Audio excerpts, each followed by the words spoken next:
neste dia 12 de fevereiro de 2017, o ano já está acabando. Nós estamos estudando a epístola de 1 João, viu, senhor Abel? 4? Nós estamos estudando a epístola de 1 João. E nós estamos na penúltima sessão da epístola.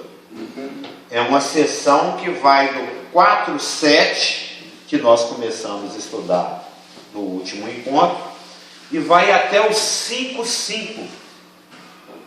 Vai do 4:7 até o 5:5.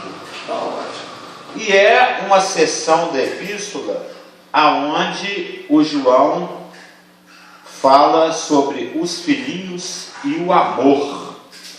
Na realidade, o João está tocando novamente nesse assunto, porque lá em 1 João 2, de 7 a 11, ele já havia falado nesse assunto. Ele tornou a falar desse assunto do amor em 3, de 10 a 18. E agora vai falar novamente aqui, do 4:7 até o 5:5. Então vamos só relembrar aonde ele já, o apóstolo, o idoso apóstolo, o americâncio apóstolo, já havia falado a respeito do tema amor. A primeira vez que ele tocou nesse assunto na epístola foi lá no capítulo 2, no verso 7 a 11, onde ele diz, lembra, a gente estudou isso alguns meses atrás. É verdade. Amados, não vos escrevo mandamento novo, senão mandamento antigo, aquele lá que ele recebeu lá, que ele falou dele por ocasião da última Páscoa, a primeira ceia, lá em João 3, 14, 15, 16 e 17. Senão mandamento antigo, o qual desde o princípio tivestes. Este mandamento antigo é a palavra que ouvistes. Todavia vos escrevo um novo mandamento, aquilo que é verdadeiro nele e em vós, porque as trevas se vão dissipando e a verdadeira luz já brilha. Aquele que diz estar na luz e odeia seu irmão até agora está nas trevas. Aquele que ama seu irmão permanece na luz e nele não há nenhum tropeço. Aquele, porém, que odeia seu irmão está nas trevas e anda nas trevas e não sabe para onde vai, porque as trevas lhe cegaram os olhos. Esses dizeres desse trecho me lembram muito aquela passagem onde os apóstolos falam assim: Senhor, o Senhor quer que a gente manda fogo aqui, consome samaritano, mesmo porque é samaritano, né? Atrapalhando. É igual um cruzeirense, o Senhor quer que eu mande fogo aqui, queime esses atleticanos, porque para ele não faz diferença, né? Um atleticano a mais ou menos. Aí Jesus Cristo falou assim: você não sabe de que espírito que você é, vós não sabeis de que espírito sois. E esse verso 10, aquele que ama seu irmão permanece, aquele que odeia seu irmão está nas trevas e anda nas trevas, ou seja, ele não sabe de que espírito que ele é. Então o João, no capítulo 2, nesse trecho que nós acabamos de ler, já havia falado desse tema amor. Aí ele fala dos inimigos, do maligno, da volta do Senhor. Ele está lá comparando os filhinhos de Deus com os filhinhos do maligno, que a gente também já estudou. Aí no versículo 10 ele toca de novo no assunto, em 3:10. Nisto são manifestos os filhos de Deus e os filhos do diabo. Todo aquele que não pratica justiça não procede de Deus, nem aquele que não ama seu irmão. E vai até o 18, lembra? A gente falou, amar como Caim. E ele fecha o assunto lá no 23.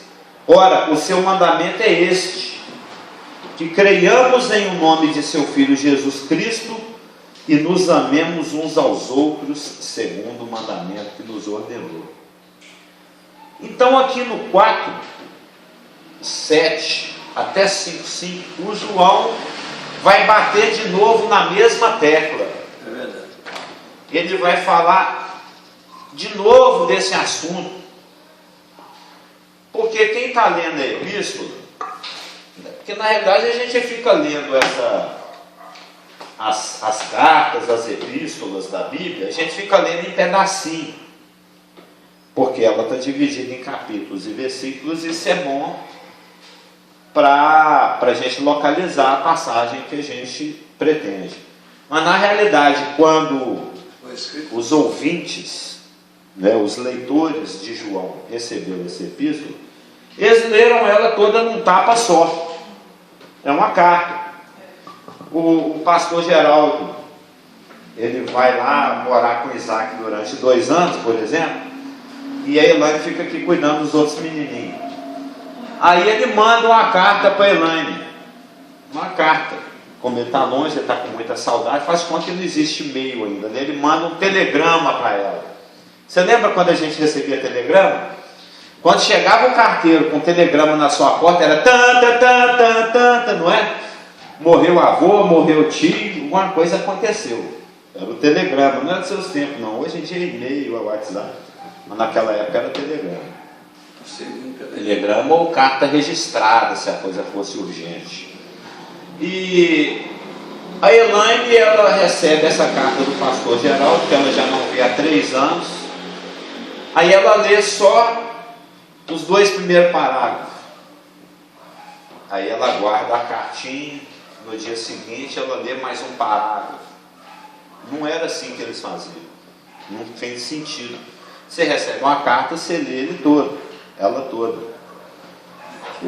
Os leitores de João, ao receberem essa epístola, leram-na totalmente, né? Do princípio ao fim. E quem está lendo essa epístola já tinha lido o João falando no que nós conhecemos por capítulo 2, o João falando que o amor é uma característica e uma consequência de você andar na luz, lembra as trevas, né? Depois ele lê de novo aqui no capítulo 3, dos versos 10 a 11, que nós só lemos o 10 e depois o 23, que o amor é uma evidência do meu novo nascimento, é uma marca registrada do crente, é uma marca de conduta e uma evidência de que eu tenho uma vida eterna. Isso está descrito lá no capítulo 3, versos 10 a 18 e 23. Então, depois que alguém já leu, né, nós estamos aqui estudando, nós já estudamos o capítulo 2, João falando de amor, o capítulo 3 falando de amor, alguém vai falar assim: ok, João, eu já entendi a importância do imperativo de amar, desse mandamento. Mas o João não apenas volta de novo nesse assunto, ele bate de novo nessa terra. Ele já tinha falado lá no capítulo 2, dos versos 7 a 11, no capítulo 10, dos versos 3 a 18, mais o 23, e volta de novo no assunto. E ele não apenas volta ao assunto, como ele explica o assunto mais detalhadamente ainda do que nas outras 2 vezes. Não sei se os irmãos já leram esse trecho, capítulo 4, versos 7 até o 5, verso 5. O João aprofunda muito na explicação do imperativo de amar. Ele detalha bastante. Ele é minucioso, ele é quase chato, o tanto de vezes que ele fica indo e voltando no assunto, e rodeando, e explicando, explicadinho. Acho que o apóstolo João era tão chato quanto Casamil. Ele gosta das coisas explicadas nos mínimos detalhes, chato mesmo.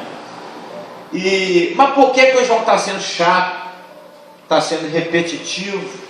Está voltando de novo no assunto e ainda mais detalhadamente do que ele falou antes. É aquilo que eu já falei umas 888 vezes aqui, porque ele quer que nós tenhamos certeza.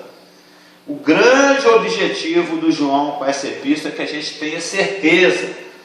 Tenha certeza que você é filho de Deus. Tenha certeza da sua salvação. Tenha certeza do seu novo nascimento. Tenha certeza de que o lugar onde você está congregando é de Deus, que o lugar que você congrega, que é a assembleia local onde você está, ela honra a palavra. e tenha certeza de que aqueles com os quais você convive têm um relacionamento verdadeiro com Deus. E uma vez que esses têm um verdadeiro relacionamento com Deus, assim como você que tem o Espírito que manifesta o amor, vivam em comunhão. Esse é o grande assunto da Epístola de 1 João. É um assunto onde ele quer que nós tenhamos certeza. Mesmo porque o amor, ele não é assim, você quer com molho shoyu ou sem molho shoyu? Você quer com ketchup ou sem ketchup? Você quer com sal ou sem sal? Não é assim uma coisa que você escolhe. Essa semana eu vou viver o amor. Não, essa semana eu estou com muito negócio para fazer, eu não tenho tempo para ser crente nem amar. Não existe isso, não é facultativo. Não é uma virtude opcional. Às vezes a gente fala isso. Elaine mesmo, tem semana que ela fala assim, não, hoje eu vou ser paciente, hoje eu vou buscar no Senhor de ser paciente, eu não vou me irritar, não vou xingar, não vou chutar o cachorro, hoje eu vou... é uma virtude que eu vou cultivar hoje, a paciência, né? Às vezes a gente faz isso, não, eu vou ser mais caprichoso, eu vou tentar prestar atenção, né? A gente escolhe uma virtude e resolve fermentá-la, né? Num certo dia, numa certa época da nossa vida, não, eu estou precisando pegar mais leve, eu vou amar, né? Mas o amor, o ágape, nós estamos falando, o ágape, aquele que coloca em segundo lugar na própria gente, não é uma virtude opcional para o crente. É um imperativo. Ele falou lá no 3:23, o mandamento que nos ordenou. Não é opcional. É uma ordem. É obrigacional. E mesmo porque nisto conhecerão. É a marca distintiva do crente. Por exemplo, se alguém fala assim, entra lá naquela igreja lá e procura a Elaine.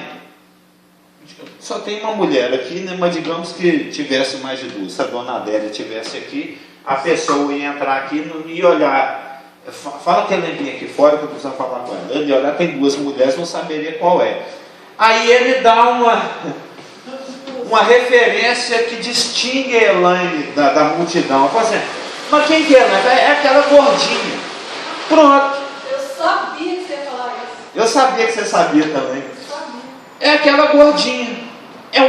Distingue, né? Destaca ela da multidão. Ou entra lá vai lá e chama o seu Américo. Mas quem que é o seu Américo? É aquele... 15 anos. É o mais idoso que estiver lá. Agora já sabemos. Vai ir direto no pastor Geraldo e chamá-lo lá para fora. O que aparenta ser mais velhinho é ele. Ele vai olhar para mim, vai olhar para o senhor e falar, desce ele ali que eu sou Abel, que chama. Não, vai levar você, cabelo branco. É a marca distintiva. Ou chama aquele crente lá para mim. Quem que é? Aquele bobão lá que está sempre amando, que não se preserva, não se autodefende. Quem julga ele é o Senhor, ele não procura o seu próprio interesse, ele não se alegra com o mal. Aí você pega aquela listinha de 1 Coríntios 13 lá. Ele não se ensoberbece, ele está sempre na humildade. É a marca distintiva. O que caracteriza a pessoa. Eu lembro que quando o pastor Marcos, nosso antigo pastor, ele estava aceitando o nosso ingresso no IBPG, ele pediu uma coisa terrível para o crente que não é um crente que anda na linha. Ele falou assim, eu quero uma carta de referência de um incrédulo. Não foi uma boa tática? Ele fez isso com você também? Eu quero uma carta de referência de uma pessoa que não conhece Jesus, um incrédulo. Porque aí eu vou saber se eu posso admitir no Instituto Bíblico ou não. Vamos ver que impressão que você está causando nas pessoas. Para alguém que exerce uma liderança para você, um patrão ou seu pai. No caso eu pedi a minha chefe de sessão. Mas no dia foi o gerente da Elma. Aí tem uma pergunta lá que é fatal, né? O que é que te faz perceber que esse cara é um crente? Infelizmente, no meu caso, eu não fui. porque a minha chefa lá colocou, não é que ele é um amante cheio de amor. Eu falei, ele só fica lendo livro de Bíblia. Ela colocou, você só fica com Bíblia na hora do almoço, o tempo todo, né, estudando essas coisas. É o que me faz perceber que ele é um crente, é que ele só fica com Bíblia e só fica lendo coisa de crente. Mas o ideal é que fosse assim, não, porque ele é uma pessoa que ama. Eu nunca vi ninguém amar tanto como esse cara. Seria o ideal. O que te distingue? O que te faz? O que faz com que as pessoas percebam que você é um crente? Não deveria ser porque você tem o sovaco cabeludo. O que anda como crente. O que anda só com a Bíblia debaixo do braço. Infelizmente, o que distingue os crentes é isso. Por exemplo, quando eu estou chegando lá perto de casa, tem várias igrejas evangélicas lá perto, e tem uma que chama Igreja de Jesus na Terra, né? E, por exemplo, nesse horário, mais ou menos, nessas horas anteriores aqui que estão precedendo o horário de culto, você vê um monte de pessoas vindo de diversas partes do bairro, andando pelas ruas e caminhando em direção a algum lugar. Pelo jeito que a pessoa veste e se comporta, você sabe, está indo lá para a igreja evangélica. O tipão de roupa, o tipão de cabelo, não é? Tem uns trejeitos. E isso, para o mundo, é que dá a característica de um cristão, de um crente. O que é legal, mas o ideal seria que fosse o amor. É uma pessoa extremamente cheia de amor. É uma pessoa que se importa com as pessoas e que se dá pelos outros. Isso é que a verdadeira, a principal característica distintiva do crente. E o João coloca que isso não é facultativo. Isso deveria, é imperativo, é uma ordem. E o João, ele não apenas volta a esse assunto, o assunto do amor, aqui nesse trecho que nós estamos estudando, do 4:7 ao 5:5, que ele vai ao ponto de dizer uma afirmativa seríssima. Eu estou com vontade de escrever esse versículo na placa bem grande e colocar lá na minha casa. É uma advertência e tanto. E o João não apenas volta ao assunto, e ele não volta detalhando o assunto, como ele vai longe o suficiente para dizer o que está no versículo 8. 4:8. Aquele que não ama não conhece a Deus, pois Deus é amor. Não, versículo sério. Aquele que não ama não conhece a Deus. Você vai assim, não, mas eu conheço a Bíblia toda, eu conheço um monte de versículo, eu frequento a igreja, eu dou o dízimo, eu faço as coisas tudo certinho, eu evangelizo. Se você não ama, você não conhece a Deus, porque Deus é amor. A turma que convivia com Jesus Cristo, os fariseus, os saduceus, a liderança, que perseguia, que ficava armando pegadinha para Jesus, que acusaram ele falsamente, que incitou a multidão para gritar crucifica e pregou ele na cruz, conhecia muito de Bíblia. Conhecia muito de Bíblia, discutia com ele. Os falsos mestres que estavam assolando a igreja, inclusive o João escreve para combater isso, conhecia muito de Bíblia. Então, conhecer a respeito de Deus é diferente de conhecer Deus. Você ouve falar muito sobre Trump, as notícias, o que chega, né? Você pode estudar a biografia dele, mas conhecê-lo tete a tete, pessoalmente, é outra história. Tem até uma musiquinha aí que fala que antes de conhecer, de ouvir falar, né?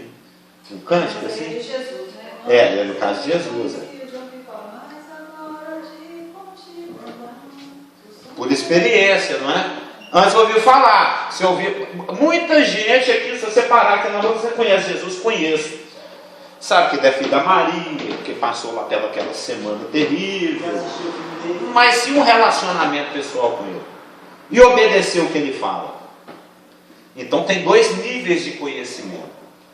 Tem um conhecimento E quando você vai nos verbos gregos, quando fala em conhecer, está falando em se relacionar de uma maneira prática mesmo, em fazer com que o seu estilo de vida seja de acordo com aquilo que Deus revela na sua palavra.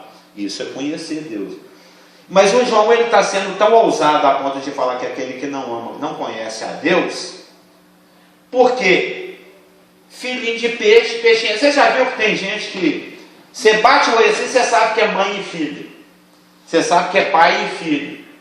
Você bate o olho assim, você, não, é igualzinho, é esculpido em Carrara, não diz assim? É parecidinho mesmo.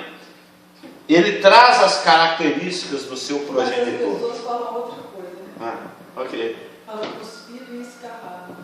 Não, a pessoa fala cuspido e escarrado, mas na realidade a frase significa esculpido em Carrara. E tem um porquê histórico, e depois é só, vão desviar o assunto.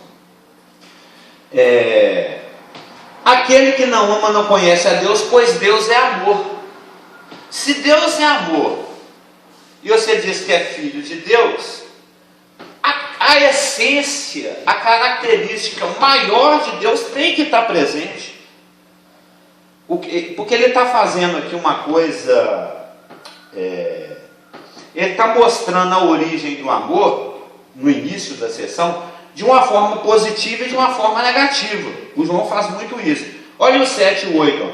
Amados, amemo-nos uns aos outros, porque o amor procede de Deus.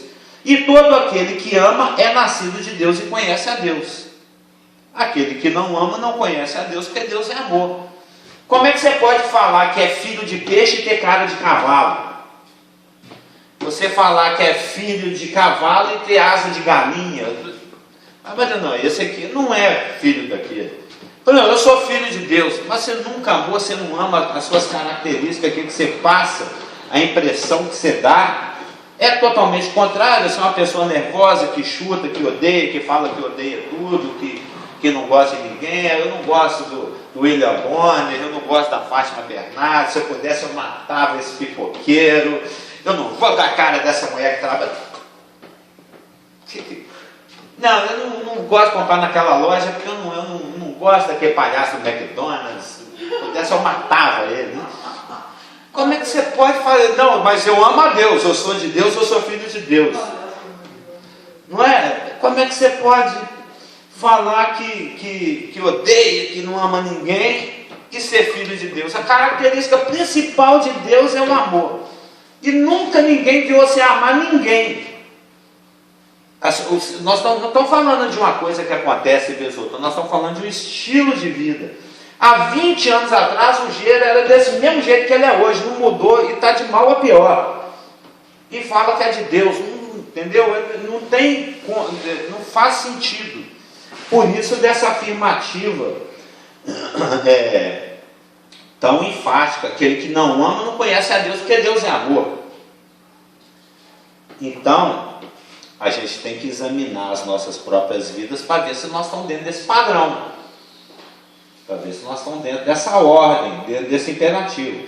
E é lógico, o amor não é uma coisa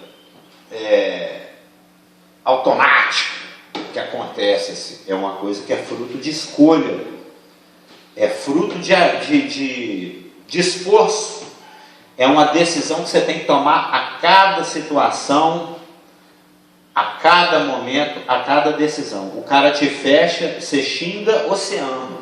Você tem uma escolha. Você tropeça, você tropica, mas não cai. Você xinga ou você ama. A bola do seu sorvete cai no chão. Você xinga ou você ama. Você vai ter milhares de circunstâncias que Deus vai criar na sua vida para que você ame ou não. E se você consegue amar de forma ágape, você é nascido de novo, porque só os nascidos de novo têm essa capacidade. E mesmo porque eu sei que a Elaine, Pastor Geraldo, muitas pessoas gostam muito de assistir esses canais tipo Discovery Channel, National Geographic, né? GNT. Eu gosto dessa, são os meus canais, sabe aqui, onde tem documentários. Depende do documentário. Tem muitos documentários bons, né? Tem um, por exemplo, que passa no Nacional, eu assisti outro que passa no National Geographic à noite, chama O que nos define? Né? É um documentário sobre comportamento. Eu gosto muito de comportamento. Na realidade, se eu não tivesse sido estúpido o suficiente na minha adolescência para abandonar a faculdade, eu teria feito História e Sociologia. Eram os assuntos que minha matéria é humanas, eu gosto das áreas humanas. Mas é um fato, quando você vai lá, tem muito documentário sobre isso, alguém já deve ter visto algum. Até mesmo em Globo, tal, já passou sobre isso. As ciências que estudam o comportamento humano já comprovaram que o fazer o bem para as outras pessoas traz benefícios. Já viu alguma coisa sobre isso? Quando você faz o bem, quando você, não estou falando nem de crente, nem nascido, não estou falando de ser humano. Qualquer um é assim. Quando você faz o bem, você decide fazer o bem para outras pessoas, coisas químicas, psicológicas, coisas acontecem dentro de você. Já viu sobre isso? Fazer o bem traz benefício físico, traz benefício mental, traz benefício psicológico. Tem recompensas que acontecem de questões químicas, evita a depressão, evita um monte de doença, é uma coisa boa. Fazer o bem faz bem. Isso é provado pela ciência. Mesmo porque Deus, ele sabe mais que a ciência, ele já falou isso lá em Gálatas: fazei o bem a todos, mas principalmente os da família da fé. Está lá em Gálatas 6. Produção de substância produz bem-estar, satisfação, senso de realização. A ciência fala isso, tem documentários a respeito disso. Porque se por um lado o homem foi criado verticalmente para adorar a Deus, horizontalmente ele foi criado para servir. Ele não foi criado para ficar sozinho, nem à toa. Foi dado uma companheira para ele, foi dado um jardim para ele cuidar e guardar. Então o homem foi feito para a ação, para a produção horizontal, para relacionar-se, né? E esse princípio é válido para toda a humanidade. Como eu já tinha falado, não é uma coisa só para crente. É lógico que depois que você nasce de novo, né, que você recebe a nova natureza pelo Espírito, um novo nascimento, aí as potencializações divinas que a presença, a habitação do Espírito Santo confere, e mais um ambiente de amor, onde você convive, que é a igreja, de cuidar do outro, isso assume uma amplitude, uma importância maior ainda. Se já era algo que era bom que fizesse parte do procedimento do ser humano, mesmo antes de nascer de novo, que isso faz parte da sua programação básica, que vem lá desde o Éden, e traz inclusive benefícios de todos os tipos, dentro da igreja isso é mais mistério, importante, e tem uma amplitude, uma importância muito maior dentro do ambiente que a gente vive agora. Amemo-nos uns aos outros, é o que o João está falando aqui no 1 João capítulo 4, verso 7. Mas o João, como eu estava falando, vai falar de novo nesse assunto. O leitor já leu no 2, de 7 a 11, sobre o amor, característica de quem anda na luz. Ele já leu no 3, de 10 a 18 e mais no 23, que é uma evidência de conduta que caracteriza aquele que nasce de novo. E aqui no 4, 7 até o 5, 5, são 15, 20 versículos, onde o João vai falar de novo e detalhar e aprofundar nesse assunto. Parece que teve até uma ruptura, não é? Porque ele vem falando aqui, lá no 3:24. 3:23 e 24 ele fala do amor. O mandamento que nós recebemos, que ele nos ordenou, aquele que guarda o mandamento permanece. Aí ele faz um pequeno parênteses no 4, de 1 a 6, para falar dos falsos mestres. E ele vai retomar no assunto. Então, parece que o 4:7 é uma ruptura, que é um assunto que aparece de repente, mas, na realidade, o assunto vinha pelo 23 e 24, foi interrompido por um parêntese no 4, de 1 a 6, e ele vai novamente se conectar no 4:7 com o assunto que ele vem discorrendo lá no 3:23. E olha que interessante, Vamos ler lá o 3:23 que a gente já deu, mas vamos ler de novo. Ora, o seu mandamento é este. Tem um mandamento. O mandamento é duplo. O seu mandamento é este. Parte A. Que creiamos em um nome de seu Filho Jesus Cristo. Aí tem um E aqui bem vermelhinho, ó, um conectivo. E parte B, nos amemos uns aos outros segundo o mandamento que nos ordenou. Então o mandamento de Deus é duplo. Creiamos em um nome do seu Filho e amemos-nos uns aos outros. Então é um mandamento com duas facetas, que tem dois aspectos. O seu mandamento é esse: criamos o nome de Jesus e amemos-nos uns aos outros. E o que acontece? O que acontece é que o que vai vir depois do 3:23 e 24 é uma explicação desse mandamento. O 3:23 manda crer no nome de Jesus e amar uns aos outros. No 4, de 1 a 6, nós temos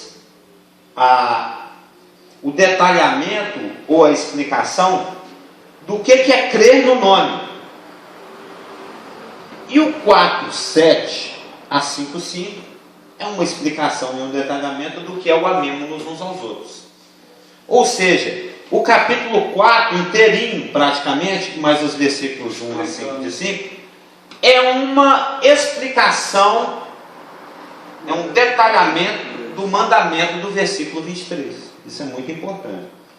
3:23, seu mandamento é esse: creiamos no nome do seu Filho e amemos-nos uns aos outros. Aí no 4, de 1 a 6, ele vai explicar o que é crer no nome de Jesus Cristo. E no restante do capítulo, ele vai explicar o que é amar uns aos outros, em detalhes. Lembre-se que nós, quando estudamos o 4, de 1 a 6, um versículo que é o versículo principal dessa sessão, é o 4:2. Todo espírito que confessa que Jesus Cristo veio em carne é de Deus. Muito embora um só Jesus exista, nem todos sabem vê-lo como é. Filósofo, poeta ou comunista, e mesmo hippie já se disse até. Você sabe que tem gente, eu mesmo antes de nascer de novo, eu achava que Jesus era um astronauta, que ele era um alien. Eu era muito ligado com esse negócio de disco voador, esses trem. E eu ficava lendo Ezequiel, roda dentro de roda, tal. Eu achava que a Bíblia, que o povo judeu, o povo hebreu, assim como outros povos, os incas, os astecas e tantos outros povos, eram povos que estavam em conexão com visitantes de outro mundo. E Jesus Cristo nada mais era do que um ET que veio nos visitar. Inclusive, nos meus primeiros meses de conversão, os pastores tiveram que me corrigir, eu me considerava um cristonauta. Depois que eu nasci de novo, eu achei que eu era da parte da invasão silenciosa que Cristo estava fazendo no planeta. Ou seja, eu via Cristo como um alien, Ele esticava o dedinho assim, ficava vermelho assim, falava assim, bigode. Jesus era meu ET. Mas tem gente que via ele. Mas eu achava também que ele era doidão.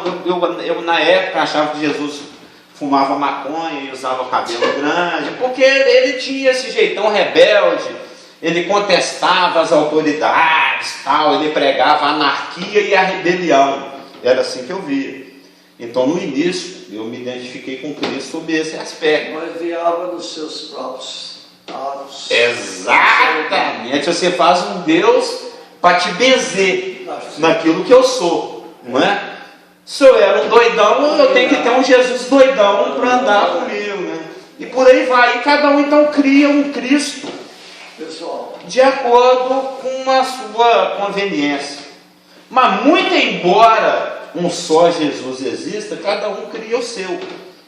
Comunista, tal, etc. Hippie, tem de todo jeito. Mas o que o João está falando aqui, no 4, de 1 a 6, aonde ele explica a primeira parte do mandamento, que é: creiamos em o nome de seu Filho Jesus Cristo, quando ele fala: nisto reconheceis o Espírito de Deus, todo Espírito que confessa que Jesus Cristo veio em carne, a gente já estudou isso, o que ele está querendo, porque a cristologia é, dentro de todos os estudos que nós temos dentro da teologia sistemática, a antropologia que estuda o homem, a martiologia que estuda o pecado, a soteriologia que estuda a salvação, a eclesiologia que estuda a igreja, e todas essas, a principal, a pedra de toque, a pedra angular, a pedra base, a pedra fundamental é a cristologia. Todos os outros estudos estão em função da cristologia. O espírito o testemunho de Jesus é o espírito da profecia. Ele vai exaltar do que é meu, ele vai falar de mim, ele vai contar para mim. E ele discorria em todas as escrituras a respeito do que falava. Examinais as escrituras, porque julgais ter nelas a vida eterna, e são elas que falam de mim. Então a palavra e o Espírito estão todos em função de Jesus Cristo, de exaltar Jesus Cristo e a sua obra. Então, quando João coloca no 4:2 o Espírito que confessa que Jesus Cristo vem em carne, ele está colocando a cristologia como o resumo de toda a teologia. Se a cristologia está certa, normalmente o restante vai certo. Se a cristologia está errada, normalmente vai dar errado em alguma outra parte da teologia. Consequentemente, a teologia vai afundar junto com a cristologia equivocada. Então, o que o João está dizendo no 4:2 é que todo espírito que apresenta Jesus Cristo segundo as Escrituras, esse é de Deus. Então, o João aqui no 4, de 1 a 6, ele já explicou a primeira parte do mandamento, que é crer em Jesus Cristo.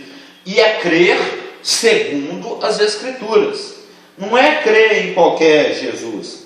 Tem até, eu achei uma passagem aqui agora, eu tenho que marcar essa passagem com mais força aqui, onde fala assim: um outro Jesus. Lembra que a gente leu? Você anotou essa passagem? Tem um outro Jesus aí. É um dos coríntios aí. Eu sei, eu Então conheço. ele é um outro Jesus? É um trechinho que fala assim: outro Jesus aí. Qual foi, cara? Agora não lembro.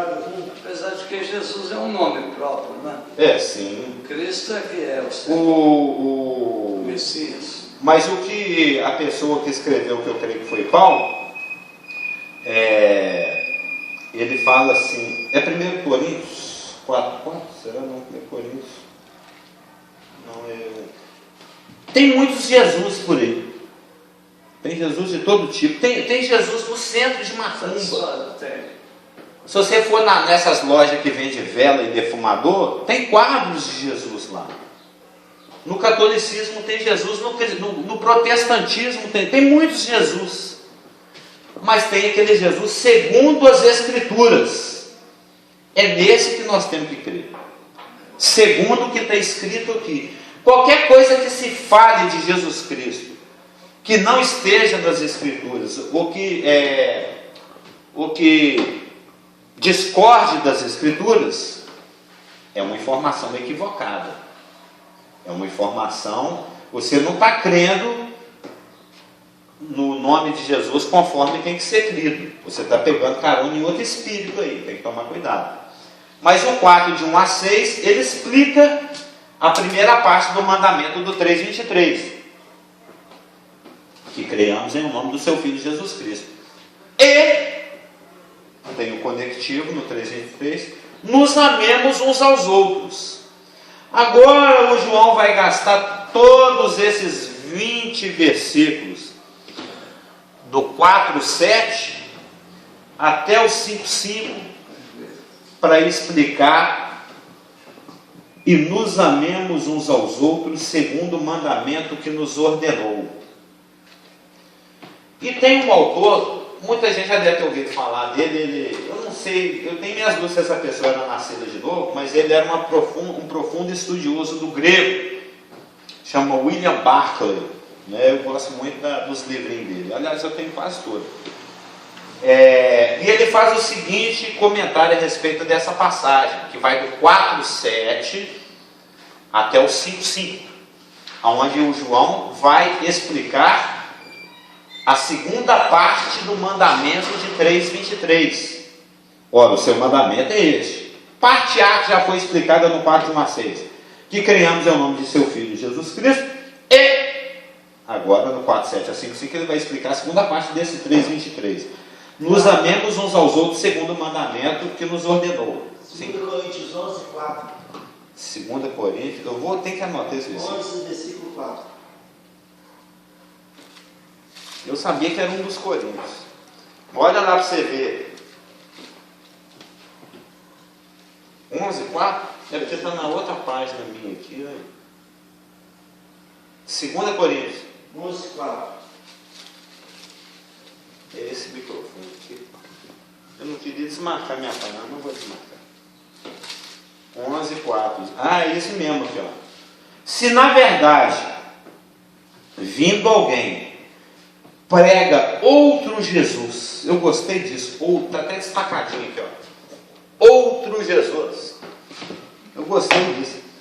Outro Jesus que não temos pregado, ou se aceitais espírito diferente que não tendes recebido, observa que interessante a comparação lá na passagem de 1 João, capítulo 4, verso 2. O espírito que confessa Jesus segundo a Escritura e o espírito que confessa Jesus fora da Escritura. O espírito que confessa Jesus conforme a Escritura é o Espírito de Deus. O espírito que confessa Jesus, que destoa das Escrituras, é outro espírito. Não deis crédito a qualquer espírito. João falou isso, nós estudamos. Antes provai se os espíritos procedem de Deus. Como é que você sabe se procede ou não? Se está de acordo com aquilo ou se não está. Está resolvido. Por exemplo, igual os testemunhos de Jeová, eles pregam um outro Jesus. Sim. Um homem bom, um profeta, mas não um Salvador, não um Deus que morreu na... O pior erro é não acreditar que Jesus é Deus. Negar a divindade de Cristo, você nega, porque a coisa é ligada, se você nega a divindade, você nega a humanidade. Se você nega a humanidade, você nega a eficácia do sangue que foi derramado por aquele corpo humano, a eficácia do sacrifício. Aí você vai negando, você vai derrubando tudo, aí vai igual um dominó, vai derrubando tudo. Pode estar com a teologia perfeita, mas se a cristologia está errada, não serve para nada. Esse é o tipo de outro Jesus. O outro Jesus. Se na verdade vindo alguém prega outro Jesus, que não temos pregado, ou se aceitais espírito diferente que não tendes recebido, ou evangelho diferente que não tendes abraçado, a esse de boa mente tolerais, ele vai fazendo uma crítica aqui ao comportamento dos coríntios. Então, não é só porque fala aleluia, amém, glória a Deus, que quer dizer que é de Deus, não, vamos cuidar. E o William Barclay, ele faz um comentário a respeito dessa passagem, capítulo 4, 7 a 5, 5. Os irmãos não estão quase decorando que passagem nós estamos estudando, né? 4, 7 a 5, 5. Ele fala o seguinte: essa passagem é tão complexa e entrelaçada que o ideal é lê-la como um todo, faz uma leitura geral, e depois, na sequência, aos poucos, para ir tirando o seu ensino. Então ele sugere isso. É porque nós vamos ler a passagem toda aqui, vamos ver que ela é muito entrelaçada mesmo. É toda amarrada um assunto no outro. Ela é tão complexa e entrelaçada que o ideal é primeiro se ler como um todo e depois ir picando ela em pedacinho e mastigando. Isso mesmo. Que é o que nós vamos fazer. Então vamos proceder à leitura de 1 João, capítulo 4, vai ser a conta de ler, né? Faltam 2 minutos. Capítulo 4, verso 7 em diante. Amados, hoje nós vamos ler, a partir da semana que vem a gente estuda. 7 e 10. Amados, amemo-nos uns aos outros, porque o amor procede de Deus. E todo aquele que ama é nascido de Deus e conhece a Deus. Aquele que não ama não conhece a Deus, porque Deus é amor. Nisto se manifestou o amor de Deus em nós. É prática. Em haver Deus enviado o seu Filho, o único ao mundo, para vivermos por meio dele. E nisto consiste o amor.